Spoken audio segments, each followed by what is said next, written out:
முன்னாடியே சொன்ன மாதிரி உரிய இடத்துக்கு போய் சம்மந்தப்பட்டவங்களோட பேசி அதுக்கான சொல்யூஷன் என்னன்னு தெரிஞ்சுக்கிட்டா அதை எக்ஸிக்யூட் பண்ணுறது தான் ஒரு தெளிவான அரசியல். சும்மா ஆறுதல் சொல்கிறதெல்லாம் தெளிவான அரசியல்லாம் கிடையாது.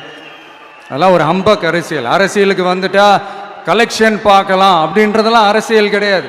உண்மையிலே மக்களுக்கான அந்த உழைப்பு இருக்கணும். அதனால தான் நாம் அரசியலுக்கு வந்திருக்கிறோம். இது எதிரிங்களுக்கு நல்லாவே தெரியும். அதனால தான் நம்மளை சுற்றி அத்தனை சதிகள். அதில் முக்கியமான சதி என்ன தெரியுமா? இதை பாரு, ஒன்று நீ இல்லைனா நான் இல்லைனா நீ இல்லைனா நான். நமக்குள்ள வேற எவனும் நடுவில் வந்துடக்கூடாது. நாம 2 பேரால மட்டும்தான் மக்களை ஈஸியா ஏமாத்த முடியும். இந்த விஜய் வந்ததுனால நமக்கு பொழப்பே போச்சு. மக்கள் வேற அவனை தான் நம்புறாங்க. நாம வெளியே அடிச்சுக்கிற மாதிரி அடிச்சுக்கிட்டாலும் உள்ள நம்மளுடைய டீலிங் பக்காவா இருக்கணும். மக்களோட ஃபீலிங்ஸை பத்திலாம் நமக்கு கவலை இல்லை. நமக்கு டீலிங் தான் முக்கியம்.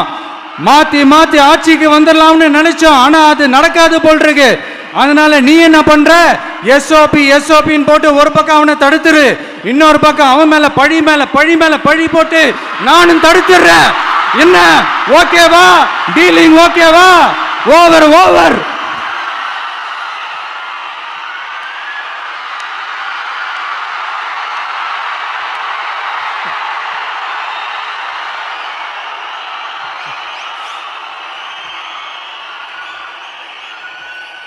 இல்லைங்க, உண்மையிலேயே